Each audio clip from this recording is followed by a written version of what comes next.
Bismillahirrahmanirrahim. Assalamualaikum warahmatullahi wabarakatuh. Apa kabar ananda sekalian? Semoga semuanya sehat walafiat. Amin ya robbal alamin. Insyaallah pada kesempatan kali ini kita kembali belajar dengan mata pelajaran kita tercinta, Pendidikan Agama Islam dan Budi Pekerti. Materi yang akan kita bahas hari ini adalah menghiasi pribadi dengan berbaik sangka dan beramal soleh. Ada orang yang rupanya tidak terlalu menarik, tidak terlalu rupawan, tetapi dia mampu menghias diri sehingga nampak cantik dan indah dipandang mata. Ada orang yang sebenarnya gagah dan cantik, namun tak mampu menghias diri sehingga dia tidak nampak rupa yang cantik dan tampan itu. Maka darinya itu, menghias pribadi di sini bukanlah menghias pribadi secara fisik, tapi insya Allah ananda sekalian kita akan menghias pribadi kita dengan berbaik sangka dan beramal soleh. Masya Allah. Mari kita mengawali perjumpaan kita dengan bersama-sama membaca doa. Bismillahirrahmanirrahim. Rabbi zidana ilman warzuqna fahman. Rabbi syrah li sadri wa yassir li amri wahlul 'uqdatam min lisani yafqahu qawli. Amin ya rabbal alamin. Sering kita mendengarkan nasihat orang tua, ketika rupamu gagah dan cantik, maka perbaikilah sikapmu. Semoga dengan itu makin cantiklah, makin rupawanlah dirimu. Apabila rupamu kurang baik, maka perbaikilah sikapmu, perbaikilah pribadimu, agar pribadi yang baik itu akan membuat rupa menjadi indah dipandang mata. Jadi ananda sekalian, mari kita senantiasa memperbaiki, menghias pribadi, dan jangan engkau ketika rupamu kurang baik, jangan sama sekali membuat akhlak pribadi, amalmu menjadi tidak baik, karena dengan itu akan kamu dapatkan semua keburukan. Maka darinya itu, mari kita renungkan bahwa hidup di alam dunia hanya sementara, sedangkan kehidupan akhirat kekal selama-lamanya. Allah Subhanahu wa Ta'ala memberikan kesempatan kepada manusia untuk mempersiapkan bekal hidup di akhirat. Tahukah kalian bahwa hidup di dunia merupakan ladang amal untuk kehidupan akhirat? Sungguh amat disayangkan jika kesempatan hidup di dunia ini tidak digunakan sebaik-baiknya. Kelak di akhirat mereka akan menyesal karena tidak menggunakan kesempatan hidup di dunia untuk memperbanyak amal soleh. Allah Subhanahu wa Ta'ala tidak membutuhkan amal soleh dari kita. Sebaliknya, kitalah yang membutuhkannya. Wahai generasi muslim yang cerdas, setiap amal soleh yang kalian lakukan akan mendapatkan balasan berupa pahala dari Allah Subhanahu wa Ta'ala. Sekecil apapun amal kalian, sungguh Allah Subhanahu wa Ta'ala akan membalas dengan seadil-adilnya. Janganlah kalian meremehkan amal yang soleh kelihatannya kecil dan sederhana, seperti tersenyum saat bertemu dengan teman di sekolah, sebab nilai amal terletak pada keikhlasan, bukan banyaknya atau sedikitnya. Sedangkan yang mengetahui kadar keikhlasan hanya Allah Subhanahu wa Ta'ala semata. Tanamkanlah dalam diri kalian semangat untuk beramal soleh. Jadikanlah diri kalian pribadi yang berakhlak mulia. Berbaik sangkalah kepada Allah Subhanahu wa Ta'ala bahwa Allah Subhanahu wa Ta'ala akan selalu melindungi hamba-hambanya yang soleh. Sudah siapkah kalian selalu beramal soleh mulai sekarang? Renungkanlah, banyak kekacauan dan pertikaian terjadi akibat buruk sangka. Sungguh buruk sangka adalah perilaku yang tercela yang harus kita hindari.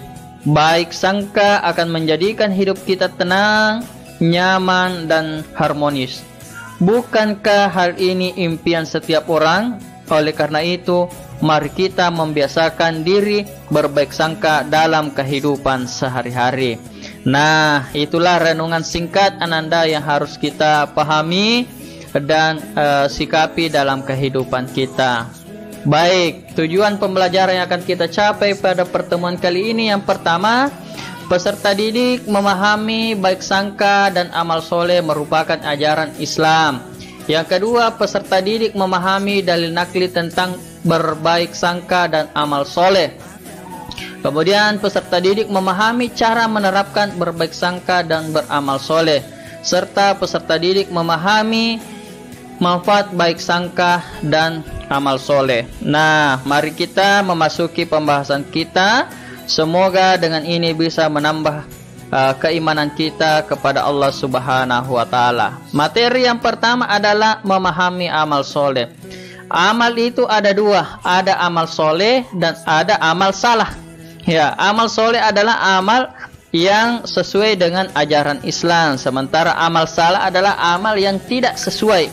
Ya, ananda sekalian, tahukah kalian apa yang dimaksud dengan amal soleh? Tadi saya sudah jelaskan. Untuk mengetahui pengertian amal soleh, perhatikan Al-Quran surah Al-As, surah 103 ayat 2-3. A'udzubillahi minasyaitonirrajim. Bismillahirrahmanirrahim. Wal asri innal insana lafi khusr illa alladzina amanu wa 'amilus sholihat wa tawasaw bil haqqi wa tawasaw bis sabar. Wal as, ya, demi masa. Allah bersumpah demi masa, demi waktu. Innal insana lafi khusr. Sungguh manusia berada dalam kerugian. Jadi manusia itu berada dalam kerugian. Apakah dia yang belajar maupun yang tidak belajar, yang sekolah maupun tidak sekolah, yang kaya dan miskin, pokoknya semuanya dalam keadaan merugi. Illa, kecuali. Jadi ada pengecualian. Alladzina amanu. Yang pertama adalah orang yang beriman. Jadi orang yang beriman itu adalah orang yang keluar dari kerugian. Artinya orang beriman adalah orang yang mendapatkan keberuntungan. Apakah ananda ingin beruntung? Tentu jawabannya ingin. Maka jadilah orang yang beriman. Wa 'amilus sholihat, dan mengerjakan kebajikan. Ya, dan mengerjakan kebajikan artinya selalu beramal soleh. Ya, beramal soleh. Jangan beramal salah. Ya, ananda sekalian, supaya kita mendapatkan keberuntungan dan keluar dari lembah kerugian, maka perbanyaklah amal soleh. Wa tawasaw bil haqq, dan serta saling menasehati untuk kebenaran. Setiap ada kebenaran, mari kita selalu sampaikan kepada teman kita, sahabat kita, keluarga kita, ya. Wa tawasaw bis sabar, dan saling menasehati untuk kesabaran. Ya, as-sabaru ala ta'ah, sabar dalam menjalankan ibadah, salat, mengaji, puasa, ya. As-sabaru alal musibah, menasihati dalam setiap musibah yang menimpa, dan as-sabaru alal maksiat, dan kesabaran dalam menghindarkan diri dari kemaksiatan. Nah, ananda sekalian, ini ayat sangat memberikan pelajaran sangat berharga kepada kita semua. Kemudian selanjutnya bahwa ayat tersebut, ya, sungguh manusia dalam kerugian kecuali, ya, ini tadi saya sudah bahas bahwa beriman kepada Allah, ya, beramal soleh atau amal kebajikan, saling menasihati untuk kebenaran, saling menasihati untuk kesabaran. Ya, kata amal berasal dari kata amilus, ya. Amilus yaitu segala perbuatan yang diridhoi oleh Allah Subhanahu wa Ta'ala. Kemudian di ayat lain Allah Subhanahu wa Ta'ala berfirman dalam surah Az-Zalzalah, surah ke-99 ayat 7-8. A'udzu billahi minasyaitonir rajim. Faman ya'mal mithqala dzarratin khairan yarah wa man ya'mal mithqala dzarratin syarran yarah. Maka siapa yang mengerjakan kebaikan seberat zarah atau biji sawi, niscaya dia akan melihat balasannya. Dan siapa yang mengerjakan kejahatan seberat zarah atau biji sawi, dia akan melihat balasannya pula. Masya Allah. Suatu amal soleh akan sah jika memenuhi syarat berikut. Nah, ini perlu sekali Anda perhatikan.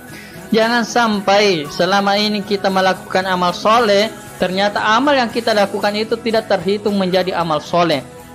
Ada tiga hal sehingga amalnya seseorang itu dikatakan amal soleh.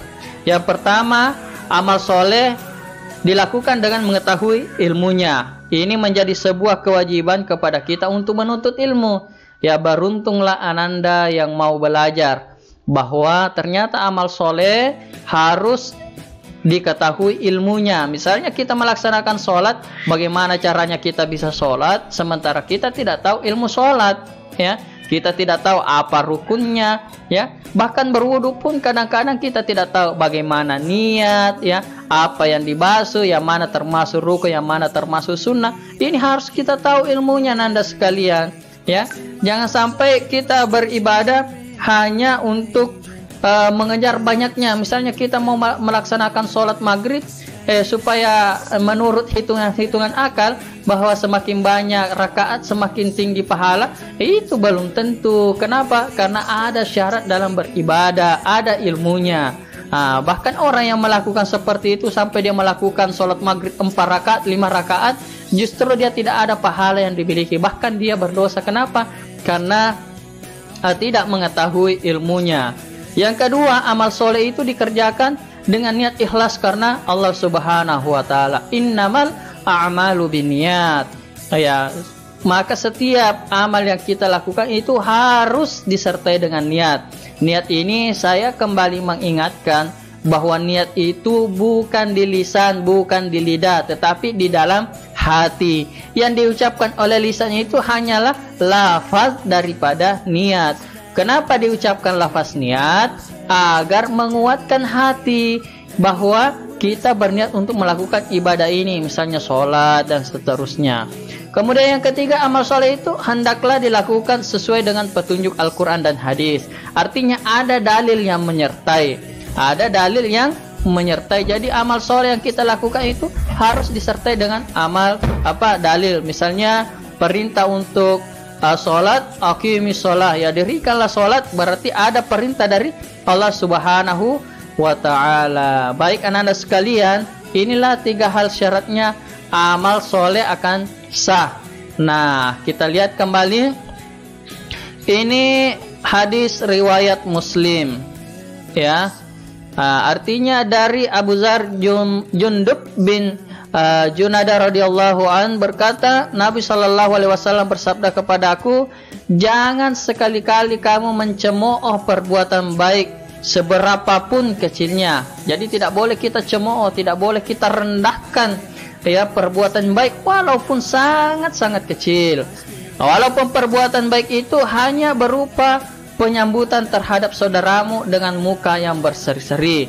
Jadi Rasulullah menggambarkan bahwa menyambut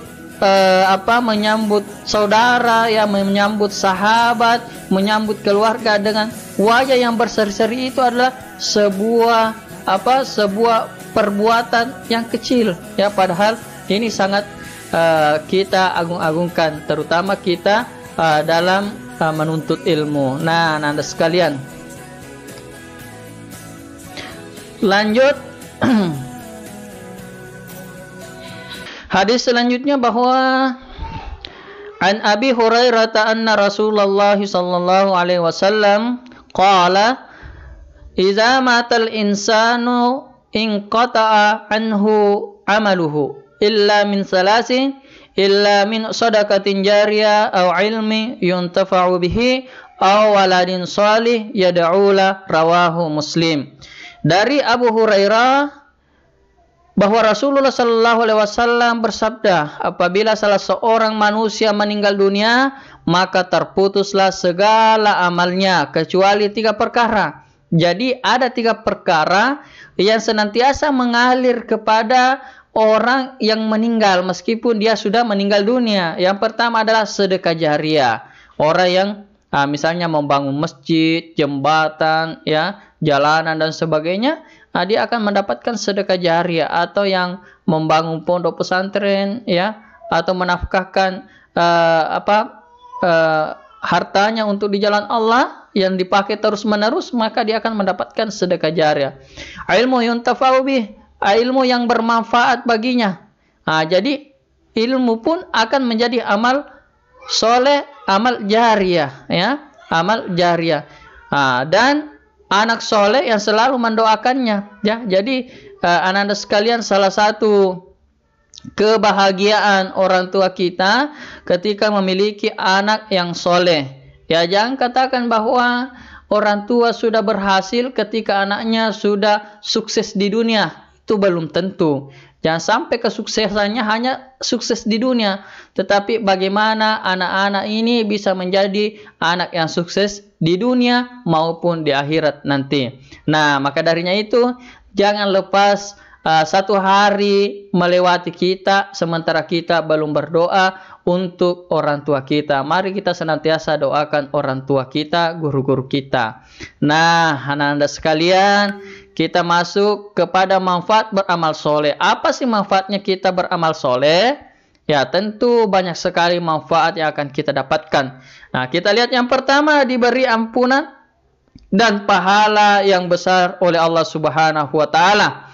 Sebagaimana firman Allah dalam Quran surah Al-Maidah surah kelima ayat 9, yang artinya Allah telah menjanjikan kepada orang-orang yang beriman dan yang beramal soleh bahwa mereka akan memperoleh ampunan. Ya, kita ini manusia terlalu banyak dosa kepada Allah, terlalu banyak dosa kepada sesama manusia, maka satu-satunya hal yang kita sangat impikan yaitu ampunan dari Allah Subhanahu wa Ta'ala. Ternyata orang yang beriman dan beramal soleh itu akan diberikan ampunan oleh Allah Subhanahu wa Ta'ala. Tunggu apa lagi? Tunggu apa lagi? Kita tidak mau melakukan amal soleh. Yang kedua adalah dan pahala yang besar. Wow, ternyata orang yang beramal soleh, orang yang beriman akan mendapatkan pahala yang besar. Kemudian yang kedua, diberi tambahan petunjuk. Ya, kita semua diberikan petunjuk, tetapi orang yang beramal soleh itu akan diberikan tambahan petunjuk oleh Allah. Yang orang lain tidak mendapatkannya. Dan Allah akan menambahkan petunjuk kepada mereka yang telah mendapat petunjuk. Dan amal kebajikan yang kekal itu lebih baik pahalanya di sisi Tuhanmu dan lebih baik kesudahannya. Artinya, amal soleh yang kita lakukan sudah baik di mata manusia, sudah baik di dunia, insya Allah kesudahannya di akhirat kelak juga akan kita menjadi orang yang baik di sisi Allah Subhanahu wa Ta'ala. Masya Allah, ananda sekalian, tunggu apa lagi? Kapan kita mau beramal soleh? Kalau bukan sekarang, di mana lagi kita mau beramal soleh? Kalau bukan di lingkungan kita sendiri. Yang ketiga adalah diberikan kehidupan yang layak.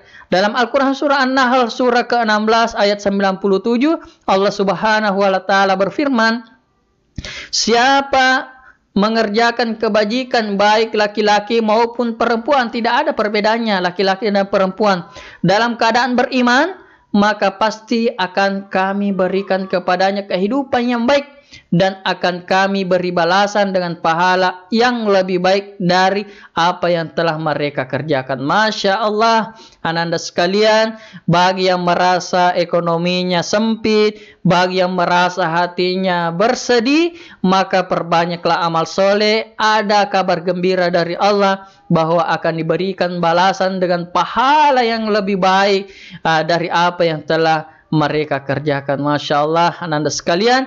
Yang keempat adalah dihapuskan dosa-dosanya. Ini sudah tadi kita bahas sebelumnya. Ternyata dalam Al-Quran surah Al-Ankabut lagi-lagi Allah mengatakan, dan orang-orang yang beriman dan mengerjakan kebajikan pasti akan kami hapus kesalahan-kesalahannya dan mereka pasti akan kami beri balasan yang lebih baik dari apa yang mereka kerjakan. Kemudian yang kelima, dijauhkan dari kerugian dunia dan akhirat. Tadi sudah dijelaskan dalam Quran surah Al-As surah ke-103 ayat 1 sampai 3. Oke, ananda sekalian, sekarang kita masuk kepada berbaik sangka. Apa sih berbaik sangka itu? Kita lihat dalam Al-Quran surah Al-Hujurat.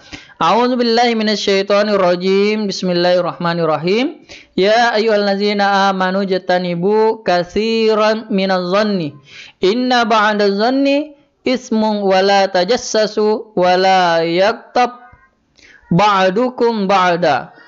Ayuhibbu ahadukum ay ya'kulu lahma akhihi maitan fakarihtumuhu wattaqullah innallaha tawwabur rahim. Wahai orang-orang yang beriman, jauhilah banyak dari prasangka. Sesungguhnya sebagian prasangka itu dosa. Dan janganlah kamu mencari-cari kesalahan orang lain. Dan janganlah ada di antara kamu yang menggunjing sebagian yang lain. Apakah ada di antara kamu yang suka memakan daging saudaranya yang sudah mati? Memakan daging saudara sendiri kita tidak bisa, ya pasti kita jijik, apalagi yang sudah mati. Nah, tentu kamu merasa jijik dan bertakwalah kepada Allah. Sungguh Allah Maha penerima tobat, Maha penyayang. Jadi orang yang selalu berburuk sangka dan menggunjing saudaranya itu seakan-akan dia seperti orang yang memakan daging saudaranya yang sudah mati. Artinya dia memakan daging manusia yang sudah membusuk. Nauzubillah summa nauzubillah min zalik. Ananda sekalian, mari kita jauhi perbuatan berburuk sangka, ya, dan menggunjing orang lain. Mari kita perbaiki diri kita sendiri, tidak usah kita urus kesalahan-kesalahan orang. Cukup kita harus mensibukkan diri mengurus kesalahan-kesalahan yang kita lakukan dalam kehidupan. Nah, berbaik sangka itu ada 3. Yang pertama adalah berbaik sangka kepada Allah, yang kedua berbaik sangka kepada diri sendiri, dan yang ketiga berbaik sangka kepada orang lain. Yang pertama, orang yang berbaik sangka kepada Allah. Orang yang baik sangka kepada Allah akan senantiasa bersyukur atas semua nikmat darinya dan bersabar atas semua cobaan. Mengapa kita harus bersyukur kepada Allah Subhanahu wa taala? Karena Allah Subhanahu wa taala telah memberikan karunia dan kenikmatan yang tidak ternilai harganya. Sering kita dengar ayat wa in ta'uddu ni'matallah, dan barang siapa yang ingin menghitung-hitung nikmat Allah yang diberikan kepadamu, la tuhsyuha, maka kamu tidak akan mampu menghitungnya. Maka sudah seharusnya manusia bersyukur kepada Allah Subhanahu wa taala. Lalu mengapa kita harus bersabar atas semua cobaan? Allah Subhanahu wa taala memiliki sifat sempurna dan tidak mungkin Allah Subhanahu wa taala menghendaki keburukan bagi hamba-hambanya. Setiap cobaan dan ujian dari Allah Subhanahu wa taala tidak bertujuan menyakiti hambanya, tetapi untuk menguji ketaatan dan keimanan dan kesabarannya. Bukankah Ananda ketika ingin naik pangkat, ingin naik kelas, ingin lulus, harus dimulai dengan ujian? Tentu orang yang lulus dari ujian itu insya Allah akan mendapatkan derajat-derajat yang tinggi di sisi Allah Subhanahu wa taala. Nah, mari kita berbaik sangka kepada Allah. Yang kedua adalah berbaik sangka kepada diri sendiri.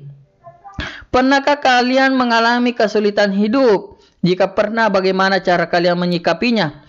Seorang yang berbaik sangka kepada diri sendiri akan memiliki sikap percaya diri, optimis, dan bekerja keras.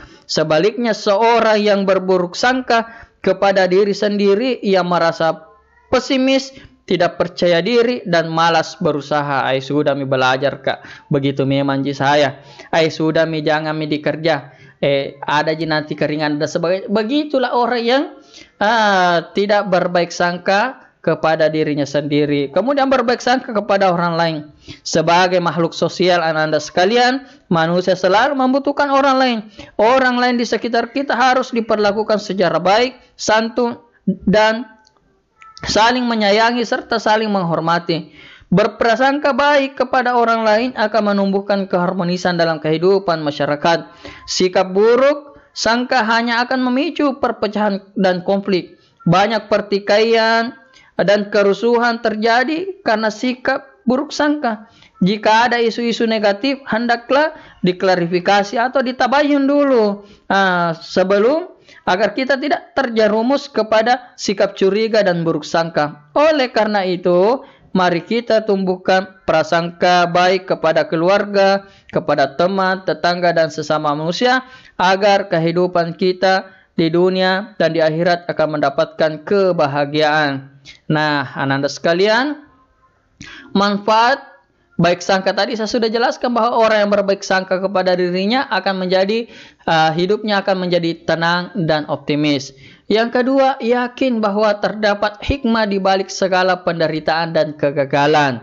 Ya, kemudian yang ketiga adalah membentuk pribadi yang tangguh. Orang yang baik sangka itu akan menjadi orang yang tangguh dalam kehidupannya. Dia tidak mudah diombang-ambingkan oleh keadaan. Ya, menjadikan seseorang tangguh pendirian sebab tidak mudah menerima pengaruh buruk dari orang lain, tidak mudah dihasut, tidak mudah dibodoh-bodohi. Kenapa? Karena dia berbaik sangka. Ketika ada sesuatu yang datang kepadanya, dia tabayun dulu apakah ini benar atau salah, bukankah ini hoax atau fakta. Dia perhatikan baik-baik sebelum men-share-nya. Yang kelima, menjadikan seseorang kreatif, ya.